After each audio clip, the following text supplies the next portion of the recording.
मुझे ये भी स्मरण है कि सन 67 से 72 जिसका उल्लेख हुआ, उस समय एक बार इस बात की चर्चा हो रही थी कि यहाँ पर जेल में जगह कम है, ज़्यादा लोग जेल में जगह बनानी चाहिए। तो उसके लिए हम धनराशि तय कर रहे थे।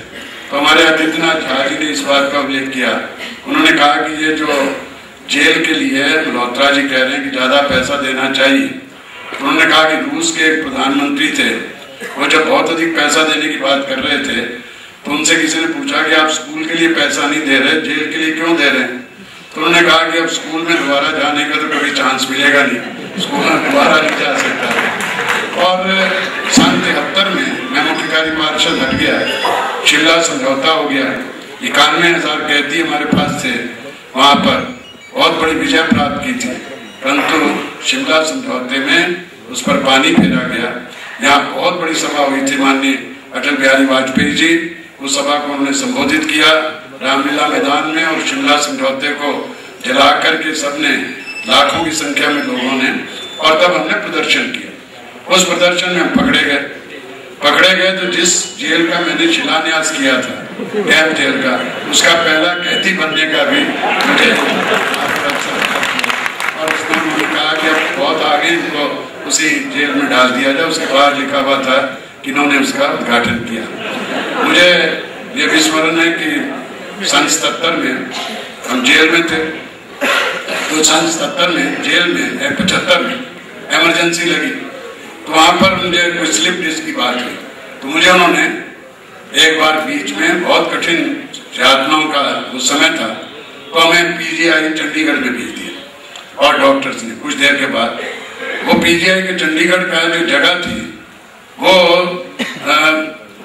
उसमें एयर कंडीशन था और उसमें बहुत सुविधाएं थी, परंतु उसमें वो वही जगह थी जहाँ श्री जयप्रकाश नारायण जी को रखा गया था। उन्हीं शर्तों के साथ मुझे वहां डाल दिया, और वहां पर 1 महीना मैंने सूरज नहीं देखा, चांद नहीं देखा, तारे नहीं देखे, ऐसा चारों तरफ से उसको बंद किया हुआ था, और 10-15 आदमी देखते रहते थे।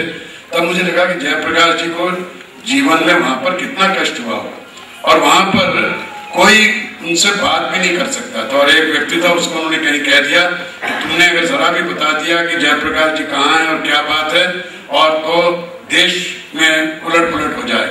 वो बेचारा पागल हो गया। और ऐसी वहां पर तो मैंने हाईकोर्ट में रिट डाली कि मुझे कोई बीमारी नहीं है, मुझे क्यों डाल रखा है यहाँ पर, मुझे यहाँ से निकाला जाए। और मैंने हाईकोर्ट में डाला, तो हाईकोर्ट ने उनसे पूछा कि इनको क्यों रखा है, ये कहते मुझे कोई बीमारी नहीं है और मैं बीमार नहीं हूँ। तब जा करके वापस आने का अवसर प्राप्त हुआ।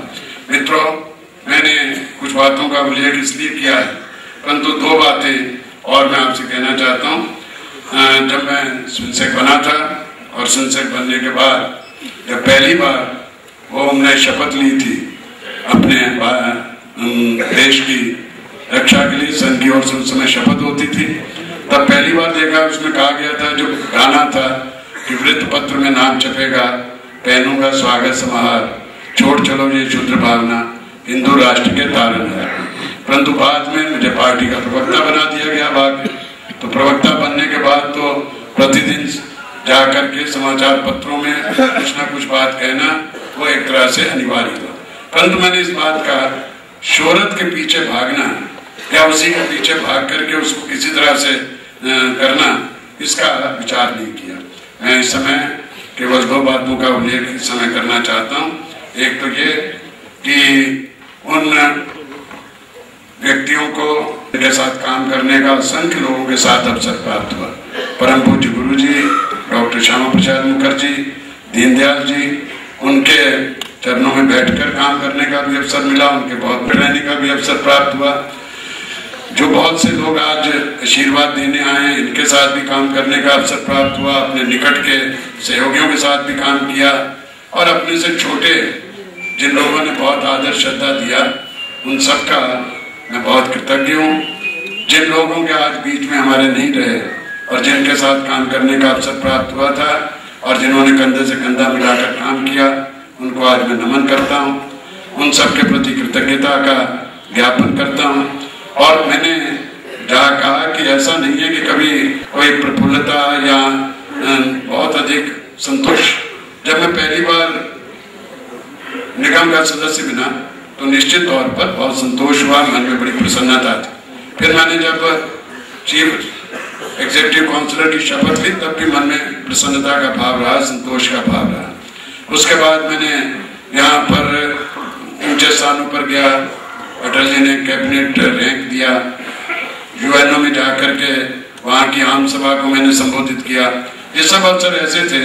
और जब मेरी पहली पुस्तक कमल का लोकार्पण हुआ कि उनमें बहुत संतोष मिला, प्रसन्नता हुई। मैं ये नहीं कहता कि कोई प्रसन्नता की बात नहीं थी, परंतु सबसे अधिक संतोष किसी बात का है तो इस बात का है कि जो 11 वर्ष की आयु से मैंने एक हिंदुत्व की सांस्कृतिक राष्ट्रीयता की उसका मार्ग ग्रहण किया था इन पिछले 64 वर्षों में, उससे मैं कभी डगमगाया नहीं, उससे मैंने कभी कोई समझौता नहीं किया। इस बात का संतोष सबसे अधिक मुझे हमेशा जीवन में प्राप्त है।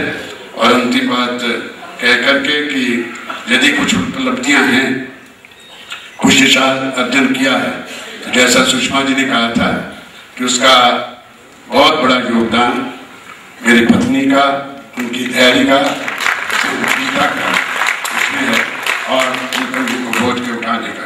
मैं पुनः जिन लोगों ने मुझे आशीर्वाद दिया है और सभी कार्यकर्ता जिन्होंने प्रेम दिया, स्नेह दिया, उनके प्रति बहुत अधिक कृतज्ञता प्रकट करता हूँ, उनके प्रति बहुत आभार प्रकट करता हूँ। बंधुओं, जिस क्षण